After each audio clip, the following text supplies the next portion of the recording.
O, ti'n dweud? Helo, fi yw Gwennan a dyma fy ngŵr Kaveh ac mae gyda ni mab o'r enw Ifan sydd yn awr yn dosbarth meithrin yn ysgol Nghaerdydd. Well, when I came to Wales about 8 years ago, I didn't know anything about Wales as a country or Welsh as a language, and it was quite interesting for me to understand about the Welsh language history and what they have been through and the similarities between my own language Farsi and Welsh. And when it came to my little ones, my children, Welsh education, I was very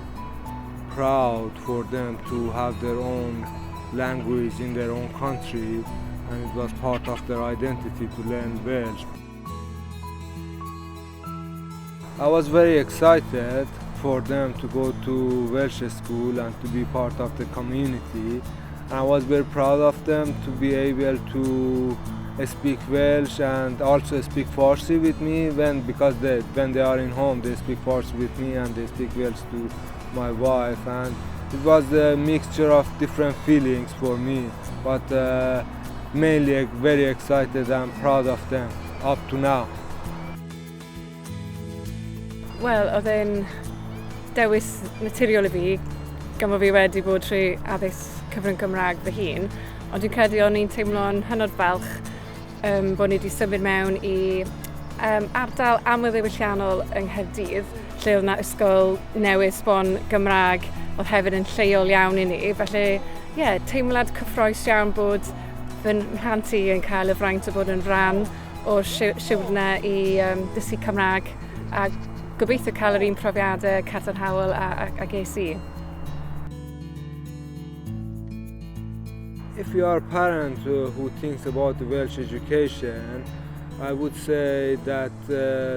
definitely go for it. From my personal experience and the research that I've done and being part of the Welsh education now closely with my children, that's something that will boost their confidence, that's something that will help them in future and higher chance of employability, as well as the sense of belongingness and community.